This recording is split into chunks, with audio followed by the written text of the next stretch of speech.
Hey guys, what's going on? Kyle here with TheCardGuyz. Once again, bringing you a brand new video on a Tuesday. Turning up on a Tuesday. If you guys haven't already, definitely check out supergamesinc.com for all your Yu-Gi-Oh card, Pokemon card, Magic card needs. Tell them TheCardGuyz sent you. I know they'll greatly appreciate it. Jim and Chris and Corey and all of them over there would really appreciate it. I know they would. So this past weekend was Battle of the Champions. I'm currently editing a few things right now. I'll kind of just give you a sneak peek just to let you see that I am currently working on it. So it's been semi-stressful. Not really, but kind of stressful, dealing with work and stuff. But I'm working on getting those videos out for you as soon as possible to see the duels and to see, you know, all of the deck profiles, or the 2 deck profiles I got of the events, which would be Corey and Noah's deck profiles as well. No, don't want to get Desmond's because he went 1-5 or 1-14 or whatever it was. And so I'm going to go ahead and get into what I want to talk about today, actually. And it's called Meta Impactful Cards, or cards that affect the format, rather.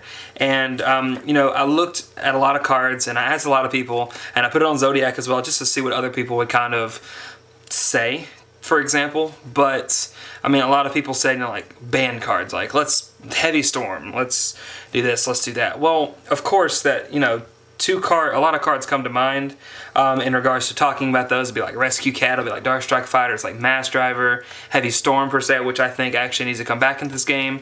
And a lot of cards like that. Now, people might say, you know, these cards are broke because of this, these cards are broke because of this. But I mean, you could see me talking about, Royal Oppression, for example, which is probably one of my, favorite cards ever made, because it has, the potential of being, a blowout. You do your play, you play this, and you win the game. And in the format where this card was legal, there was only one MST, so you really had to conserve your MST just for the Oppression. And Oppression was actually at 2, so that's pretty insane. And then you could even talk about Solemn Judgment. That was another card that could go over Oppression, but Solemn at 3 was crazy. And it just defined the format of those, formats. I believe these were in the same format of Teledad, for example. So, I mean, you have just so many meta-defining cards in one deck, which is crazy. Now, I'm going to talk about 2 past meta defining cards, and then I kind of want to get into 2 right now in the current format, and then I want to get your guys' opinion on what you guys miss about the game, what meta defining cards that you miss being played that you wish could come back now. And I'll go ahead and let you know right now, my favorite one is Heavy Storm, 100%, but because it changed the game completely. But let's go ahead and get into these. Obviously, first one is recently just banned, I believe not last format, but the format before, and that's Generally Sure of Rituals. Now, this card was a crazy card. It made me want to quit the game of Yu-Gi-Oh, not gonna lie. And let's put it in perspective here. Necros could use this as, on a Klaus. They couldn't get over a Klaus with a special summon monster, and they couldn't special summon. You literally had limited outs to this card, and it was actually just insane. Being able to go, you had 3 Kaleido, or you had 2 Kaleido, 3 Unicorn. You had a way you would open up a Unicorn every turn with the Klaus to search it out, so you can use the combo, have a Jew in your hand, go Lavalval Chain, and then from there you can just search a cycle out your Colossus, banish this, and you win the game. And you had ways around it, like you could play Scolding, you could play Lance for your Klaus, and it was beyond ridiculous, because if you couldn't special summon, the mechanic of special summoning, I believe, should be used for both players, unless, I mean, obviously it's a floodgate card in that specific sense, but I believe that a lot of the times, the game has to thrive off of your opponent being able to counteract your play, and I think it's very unhealthy for the game to see something like this ever out. And like, this is one card I don't miss at all. Like, I wish this card never existed. So that's one card, which would be the Generally Sure of Rituals. Screw that card. I just hit the wall. Did you guys hear that? That was awesome. Next card is probably one of my favorite cards as well. Now, with the release of Shaddolls, and well, before Shaddolls, with the release of Sylvans, for example. Now, I just said that, and everybody knows what card I'm going to say. You had so many decks that could utilize this card infinitely. And when I mean infinitely. You can make locks with this card, and it was just insane. You could just go all out and then play this, and you just went, like, if you resolve this once, you were going to win the game half the time, or like 90% of the time. Like, if you got to play it and actually got to execute it right without them going maxi or whatever, you won the game. And we could play it in Dragons, Sylvans, Shaddolls. We played it at 3 with Tellers, which was kind of insane too, and that's Soul Charge. Soul Charge is another meta-defining card because you could literally go balls to the walls turn 1, set up an unbreakable board, set up a really big board that was overwhelming for your opponent to where they just couldn't win the game. With Shaddolls, one of my favorite plays when the Shaddol deck first came out was, you know, going Foolish. You could go Raiden, Mill 2, Foolish, Squamadison, Beast, Soul Charge both of them back, go Castell with a Beast set, and you could set the Beast and have a Castell on the field. And so it was a crazy turn 1 play. You got like 4 or 5 cards in your deck, and then you could set the Beast, have a 4-card hand or 3-card hand or however many cards it would be, and just infinitely just have so much advantage after that. So Soul Charge is pretty crazy. All of us know the Lone Fire Soul Charge play, believe it or not.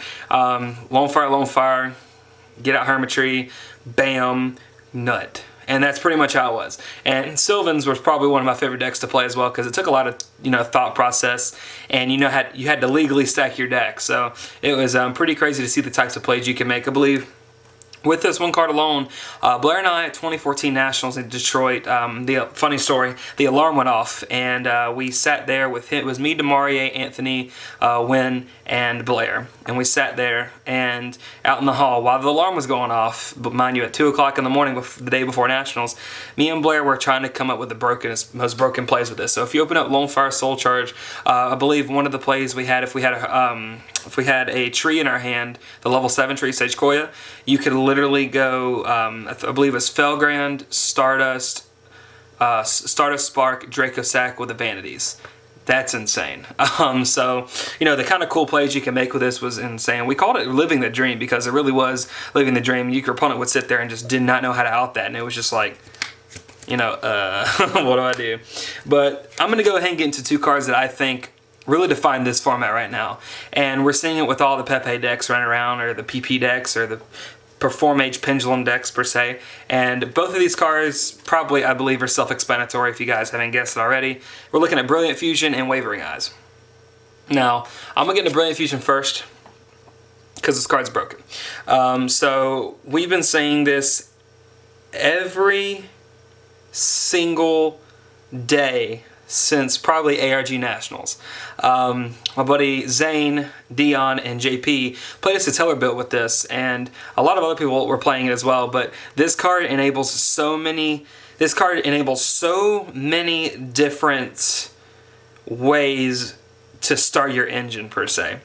With Brilliant Fusion, you can literally we're just going to talk about it right now with this format. You can Brilliant Fusion away your Garnets and Brilliant Fusion away a Damage Juggler. Okay, Damage Juggler can banish and get you a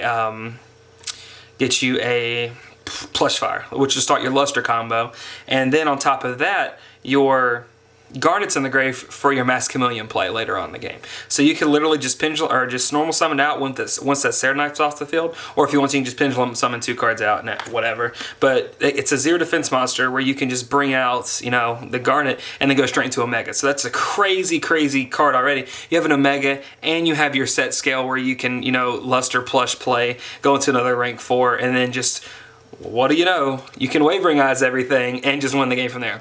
This card is pretty insane. People, it's very, very, very similar to an Exciton play, in my opinion. With looking at how Exciton was, every single player had to look at Exciton as in, if I get Exciton, lose this game. Now, if I set up my Pendulum, you know, at the wrong time, and my opponent has a set card, and I'm reading a Wavering Eyes, I'm losing that game. If my opponent can play a Wavering Eyes while he has 2 face up on the field and I don't have this card, and he gets to resolve it and get another one to his hand, I lose the game 100%. Now, this card is pretty meta-defining, if I say so. Like, let's read the effects together just to make sure you guys know what I'm reading here. It says destroy as many cards in each player's pendulum zones as possible, then apply these effects in sequence depending on the number of cards destroyed. So if you destroy 1, it's 500 points of damage to your opponent. If it's 2, you can add a pendulum. So you can literally like go Luster, Plush Fire, Luster effect, send it out, special summon your Plush Fire, or special summon a Perform Age, and then from there get another Plush Fire, play it, and you can freaking Wavering Eyes. Wavering Eyes gets them both out, get Luster back, and you special summon another one. Go into rank 4, and you might have another play where you can set the scale and pendulum and everything out, and just actually win the game. The next one is, then you can banish one card on the field. It doesn't target, so it's a non-targeting removal card, which is crazy. And then the last effect is you can get another one. So if you get 4, you can get another one of these to your hand. So if you can get another one of these to your hand, you're gonna win the game. So like these 2 cards per just. Looking at the Pepe decks, these cards are very meta defining, and there's no way this card's gonna stay around for that much longer because this card's actually just the most broken card today. And looking at it, it's a quick play spell, and I don't know why nobody really. I mean, Pendulum just became a thing now, but this card deserves to be hit to 1, or I mean, at least 2, whatever, because this is a problem right here. And I want you guys to tell me what you guys think about this card, about Brilliant Fusion, about any other meta-defining cards that you have seen in the game's past. That's pretty much it, though. If you guys wouldn't mind, definitely check out our Instagram, our Facebook fan page. Definitely check out our giveaway as well. Links will be in the description below for all of that as well. We appreciate all the great feedback you guys have been giving us in the past couple weeks. We've grown exponentially even more. Thank you for all the support you guys have given us through the YouTube, through the Twitch stream when we had Battle of the Champions. I know Corey, Noah, Craig, and Desmond, even though Desmond sucks, appreciates all of that. But that's pretty much it for me, guys. I'm Kyle with TheCardGuyz. Be sure to comment down below. Check out all those videos, all the links and everything. See you guys next time. Peace.